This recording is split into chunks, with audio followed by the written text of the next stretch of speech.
But the moon landings are portrayed as being real. They're documentary. It's a record of an event which occurred. And that's what we are expected to believe. But the point is that documentary evidence can be as fictitious as Hollywood at its finest. It's perfectly possible to do it. Now, about 3 years ago, a film was posted onto the internet. It was called Make-Believe Smoke and Mirrors. It was 2 hours 44 minutes long. It was an extremely technically advanced piece of filmmaking, and it purported to show how the whole Apollo photograph sequences, film sequences were created. And it was done in a very sophisticated way. I mean, most people will say, well, if you film something at double the speed and play it back at half the speed, you get what would appear to be slow motion. Overcranking, they call that, yes. Overcranking. Now, that's a very simplified version of what was identified, that there are 7 different slow motion speeds in the Apollo films, depending on where the astronauts happen to be in relation to the camera. Were they close to the camera? Were they far away from the camera? There's a piece of equipment called an optical printer. An optical printer, you can take film and you can duplicate that film. If you shooting at, say, 144 frames per second, which is quite fast, using an optical printer, you can extract every other frame, or every 5th frame, or every 10th frame, and project those as if it was the real thing, because nobody can tell the difference. This overcranking, this slow motion, is to replicate the zero gravity in or near zero gravity in space. Yes. Did they have those optical printers, though, in 1969, Marcus? Yes, they did. Oh, yes, they existed. They were being used. It was being transferred from film onto video, and that existed as well. It's an extraordinary accomplishment. If what this film, Make-Believe Smoke and Mirrors, shows is real, it explains exactly how the whole Apollo deception was carried out. Now, as to the reasons why it needed to be carried out, I mean, that is maybe a separate discussion, but there were very valid reasons why it had to happen. Primarily because they couldn't actually get astronauts onto the lunar surface for real and back again alive, because they didn't know how to protect them from the radiation which we know exists in space, the galactic cosmic rays, the solar particle events, all the problems that humans would have in space once outside the protection of the Earth's atmosphere and the Van Allen radiation belts. Because that has only ever happened on Apollo. If it was that easy to do it, don't you think that the Soviet Union might have done it, China might have done it, India might have done it, Japan might have done it? Of course they would. One would have thought that since 1973, that was the last Apollo mission, one would have thought that in those 47 years, we would have done better than just an unmanned mission. Which begs the question then, I suppose, why wouldn't the Russians... because, they were supposedly defeated in the space race during the Cold War. Why wouldn't they have blown the whistle on NASA? That's a very good question. That's a question that's probably the most frequently asked question. And the reason is very simple. Why would they have blown the whistle? Would it embarrass the Americans? No, it probably wouldn't. They'd just say, oh, you're sore losers. We beat you to the moon, guys. Get over it. There are other political reasons as well. Primarily because Apollo was a political mission, as announced by John Kennedy in May 1961. We're going to land a man on the moon before the decade is out and return him safely to the Earth. They didn't know they could do it then, had no idea. Alan Shepard had been up 100 miles and come down. That was the extent of American human spaceflight. Now come forward a few years, and the Soviet Union has one major export, and that's natural gas. It has some oil as well, but natural gas is the main one. What date was the first major contract for the supply of Soviet Union natural gas into Western Europe? Don't forget the Cold War's going on at this time. But here they are about to sign a contract to supply West Germany, Hungary, and Italy with natural gas. September 1968. Do you think that the Soviet, which were, let's say they'd had a very unpleasant experience during the Second World, do you think they were going to jeopardize this good export market, which would help the whole country? We're saying, oh, a few Americans prancing around on the moon, don't believe a word of it, but, we prefer to get the money for our natural gas. Of course they're going to do that. They're pragmatic people. They're not going to make any big song and dance about it. They knew perfectly well that no American had landed on the moon. What was the point of upsetting them? America were a powerful country. They still are a powerful country. They don't like coming second to anybody. Now, it would seem to me that it would be pretty easy to put this whole discussion to rest. We have in the Chilean Andes in South America, the VLT, the Very Large Telescope. Supposedly, they could train that on the moon, on the surface, and it would enable them to see the flags and the footprints and so forth and all these things that were left behind. Why don't they do that? That's a sensible suggestion. In fact, that was an article that I contributed to, published about 15 years ago when the VLT, the Very Large Telescope, was being developed. And they actually said, when we're going to test our telescope, we're going to train it on the moon and see the Apollo landers there. And that was 2002, that was. So they've been spending a long time testing it, but they haven't actually identified anything on the lunar surface. The Very Large Telescope is actually now an ULT, an ultra-large telescope, which is supposed to be even better. It doesn't have the resolving power to be able to identify an object 10 foot high, which is what the lunar lander is, at a distance of 240,000 miles. The same applies to the Hubble Space Telescope. That doesn't have the ability to see something of that size at that distance.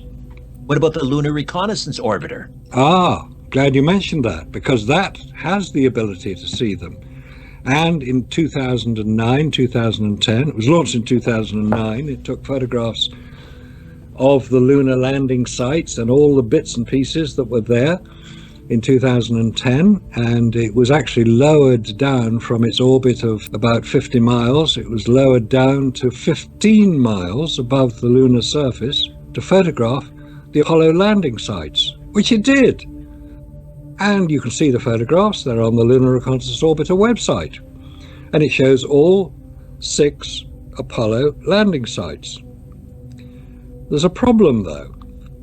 In order to know what you're looking at, NASA have had to put large arrows saying lander or rover or flag or lunar surface experiment, because you can't see a thing. And this is totally ridiculous. You've probably looked at Google Maps and looked at your own house, and you can probably see a car even parked outside. Yes. And if it's got a sunroof, you'll know which way that car is pointing. Now, a few people might say, but Google Maps don't use satellite photographs all the time. They use high-flying aircraft. Yes, they do. So I decided to find a satellite photograph taken, in my case, of London, because that's near where I live. And I found a very good photograph taken by the GeoEye-1 satellite, which orbits at 450 miles above the Earth's surface, photographing through 75 miles of the Earth's atmosphere with the dust and pollution and the distortion that would create. And you can see individual cars on the ground. You can even see people on the ground. But the Lunar Reconnaissance Orbiter, which had photographic equipment on board, which was able to photograph things at the same resolution as the GeoEye-1 satellite, i.e. 0.41 meters, just over 2 feet, that was its resolution. The Lunar Reconnaissance Orbiter had the same resolution. It could photograph objects of 2 feet across. But the photographs that have been displayed to show the Apollo landing sites, you don't know what you're looking at. They're little blobs. They're not distinct objects which you see in this case, in London. You can see individual cars, you can see individual people. It's a photograph of the London Eye, so you can see individual capsules on the London Eye. And it's in colour. The Lunar Reconnaissance Orbiter photographs are in black and white. What's going on? That is a problem. It's a major problem, because NASA are trying to persuade us that they have photographed the Apollo landing sites, but you can't identify anything on them at all from 15 miles away. I mean, through the vacuum of space. It makes no sense whatsoever. And anybody who claims that they are definitive proof of the landing is talking through their hat, because they're photoshopped. It's obvious. If you know how to identify a photoshopped image, you can see it is. All right, so they put the captions and the lettering on it. Maybe that's photoshopped. But you can't see individual prints. You can't see individual tracks on the lunar surface. NASA claimed to show individual tracks. They're as wide as the lander. What are they, giants or something? Ridiculous. It's such a ridiculous idea. They're desperate to prove that they landed on the moon. Why don't they just hold their hands up and say, okay, it was a Cold War effort. We had to demonstrate to the world that America were technologically superior to the Soviet Union. We did it. We landed on the moon, or we said we did. Everybody believed it. We won the Cold War. The Soviet Union collapsed. It's now the Russian Federation. Let's just move on. Let's solve the problems of space, and let's stop mucking about with ridiculous ideas of sending humans to the moon 50 years ago. It never happened. Forget it. You lecture on this, you go right into the belly of the beast. Didn't you speak to before the British Interplanetary Society? Oh, yes, I did. How did that go? Oh, that was great fun. Yeah, I was invited to speak to the British Interplanetary Society, which is the longest established space enthusiasts group, I think you could call it. Founded in 1933 in Liverpool, city of Liverpool. It moved to London just before the war. Arthur C. Clarke was the leading member, very influential member. Patrick Moore, the astronomer, who recently died, was a member. Many important people within the space industry. Neil Armstrong was an honorary member of the British Interplanetary Society. Anyway, I was invited to speak there. This was in 2012, just before the London Olympics. I was invited to speak, and it caused a terrible stir online. A lot of people said, how dare the venerable institution invite a hoax believer? Apparently, I'm a hoax believer. How dare they besmirch themselves with somebody like this? So anyway, I agreed that I would discuss only the photographs. I would make no comment about any of the Apollo landings or anything like that. I'd just look at the photographs and show the anomalies which I identified in the photographs, which I'd done. There had been several of that, and that went quite well. And they were very respectful. They didn't jeer me, didn't throw anything at me, and they asked very, very intelligent questions. But at the end of the day, I was put up against somebody who would refute everything I had to say, because he was a knowledgeable space enthusiast. So that I was looking forward to this, because I thought, well, if somebody's going to show me that I'm wrong, tell me I'm wrong, show me why I'm wrong, I want to hear it. Because if I've got it wrong, then I should shut up and go away and do something else. But I wasn't, because this person didn't in any way, shape or form refute anything that I had said. In fact, one of the questions was, why didn't this person refute what Marcus said? I haven't heard anything against what he said. Was what he said true?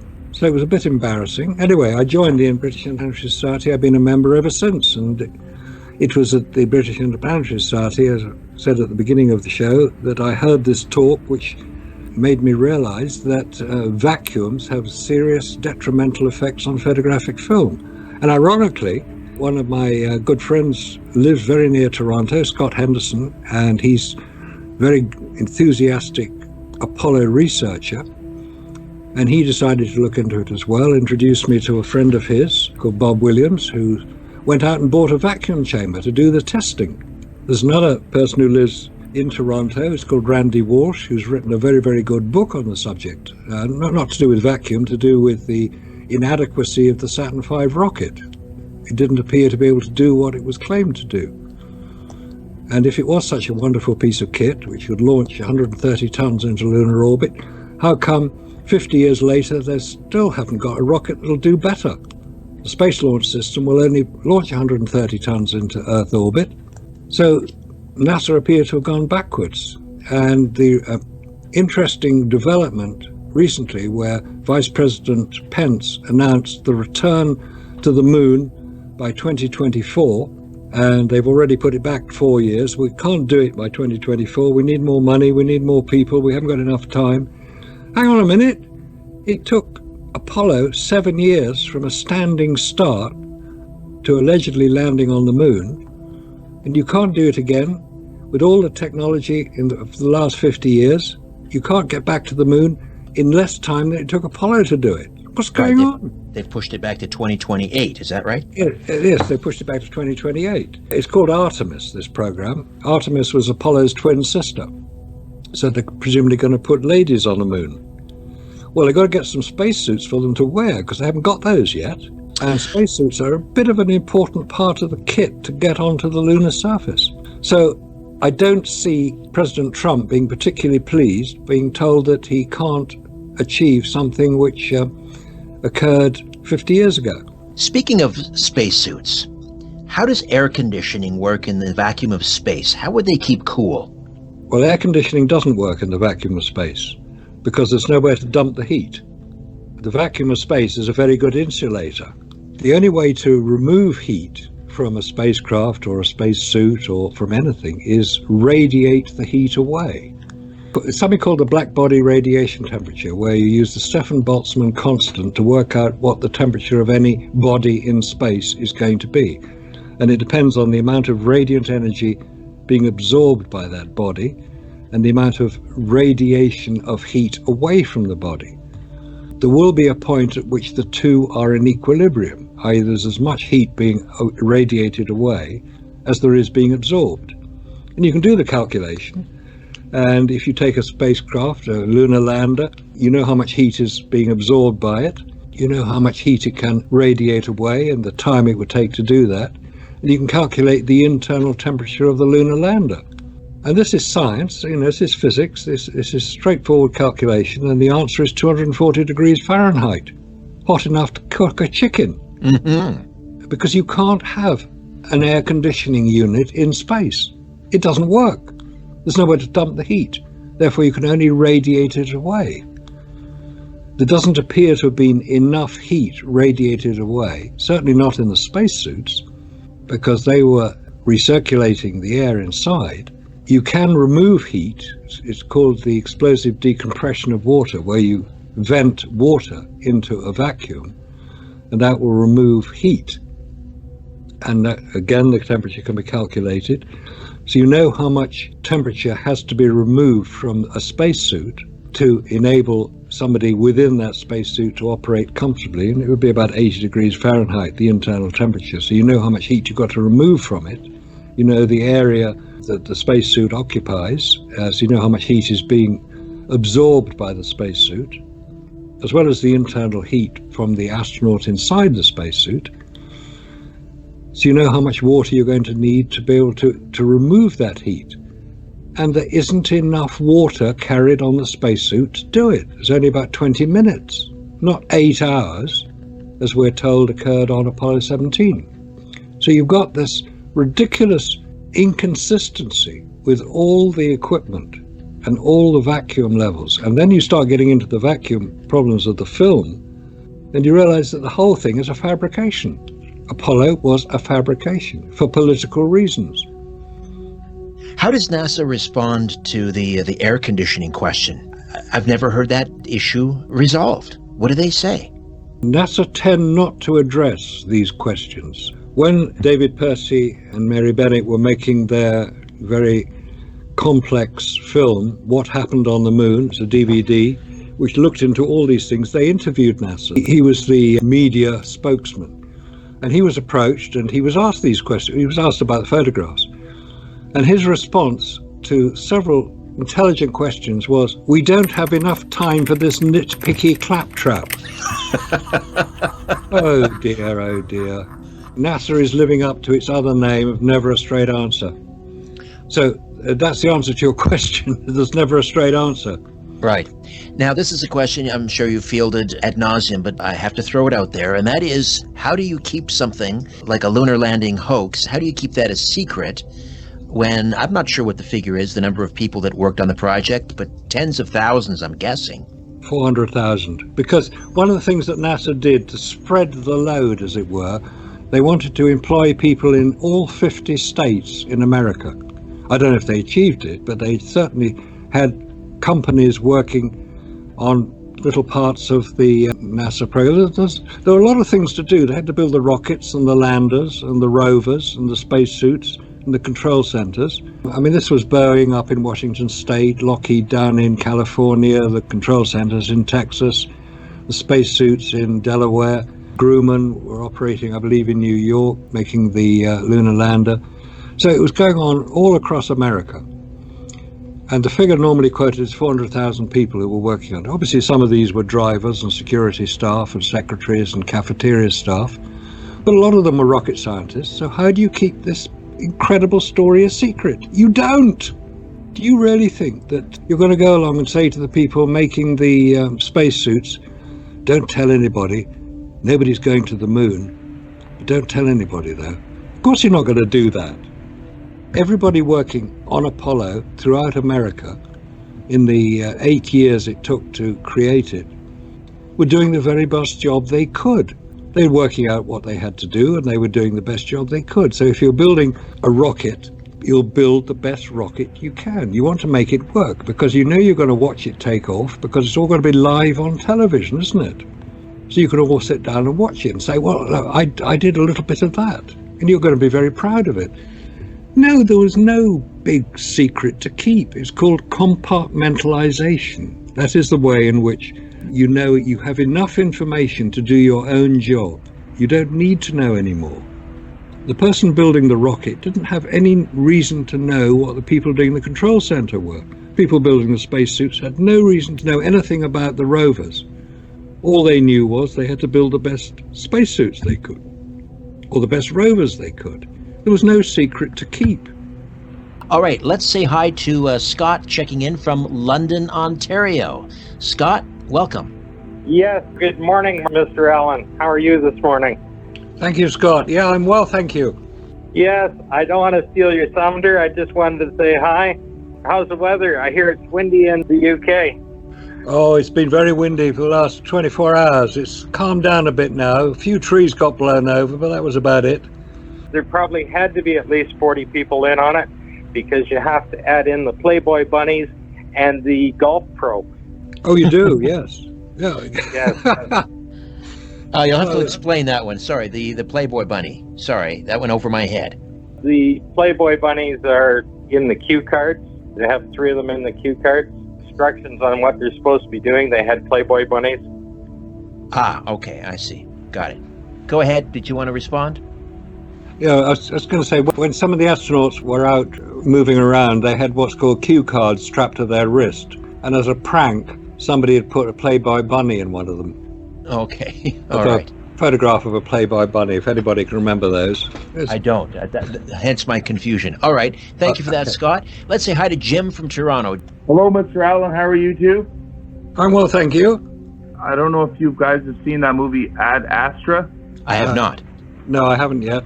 I was just wondering, because it shows them having a colony on the moon. Do you think that's possible in the near future or distant future?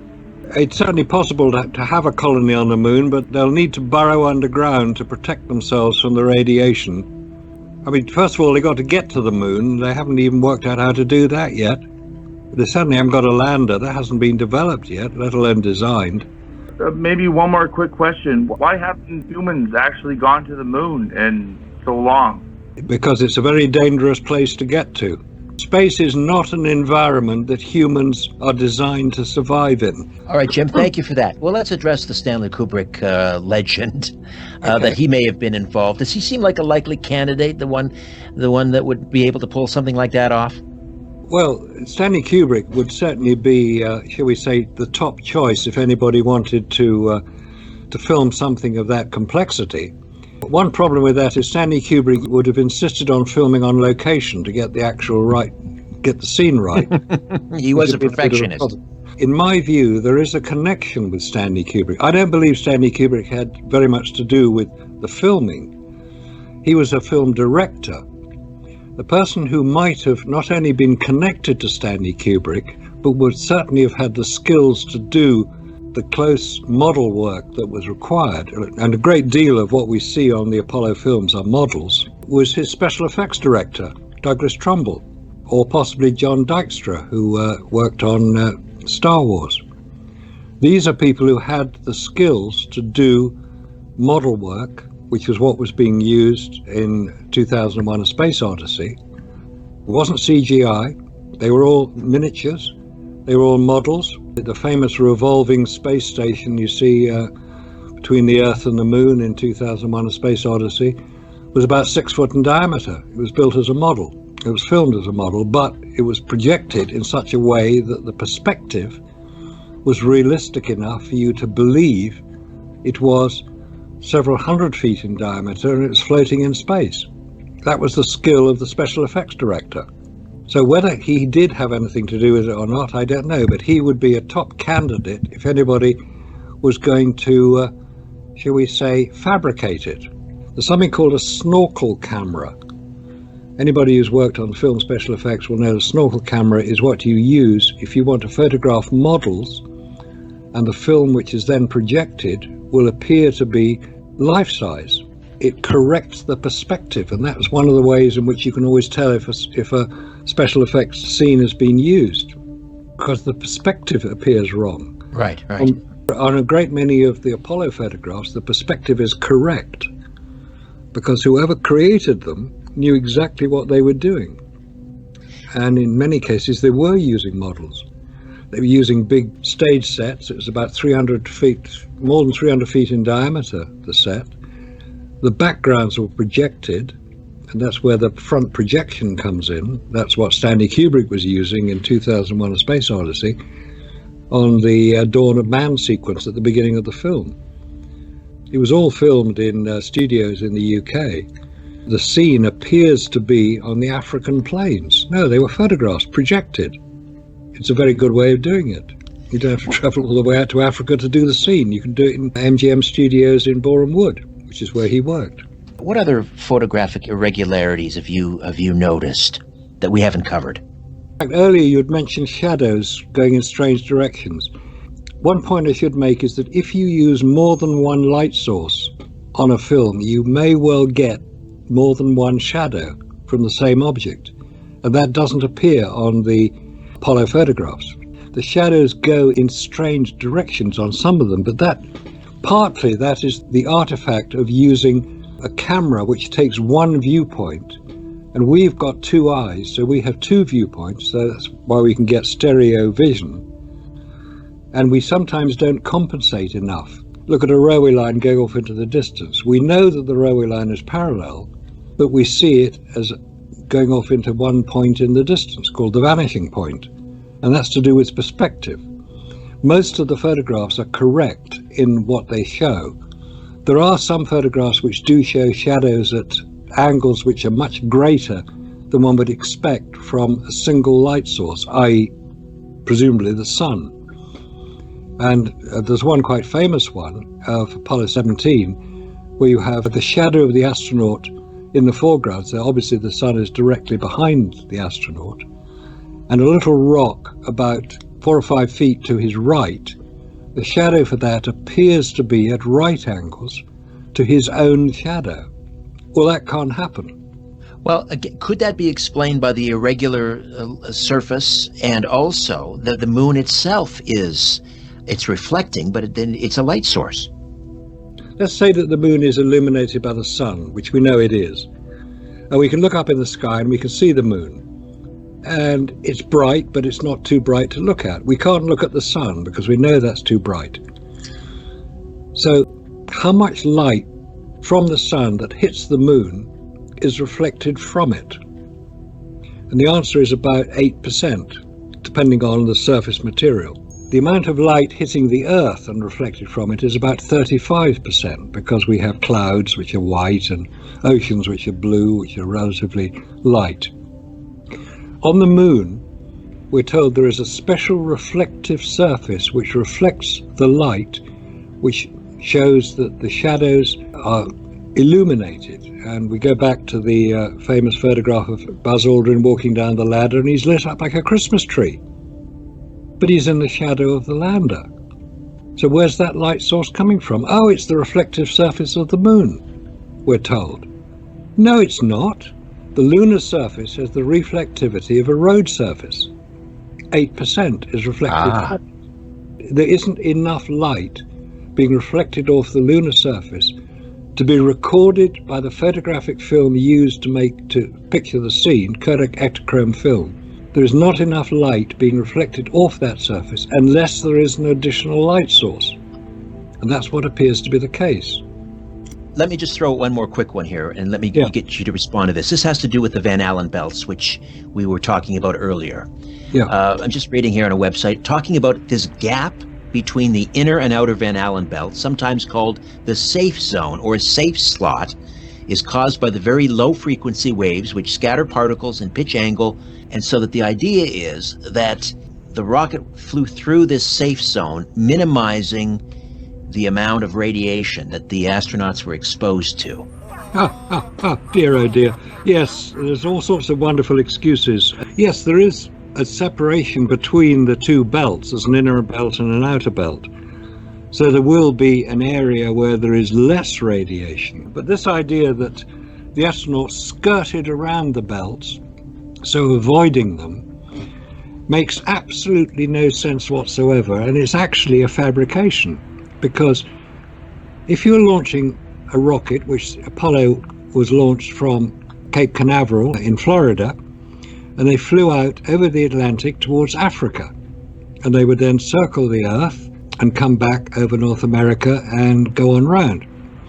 If you're going to do that, and after 2 orbits you're going to then launch towards the moon, which you can see, the moon's visible when you're orbiting the Earth, and you head towards the moon, you're going to reach it 3 days later. Now, NASA have managed to come up with this wonderful explanation whereby they acknowledge that the Van Allen radiation belts are a danger, because they now say that we skirted around them by launching the rockets through the poles, because the Van Allen belts are not effective at the North and South Pole. Right, they're thinnest there.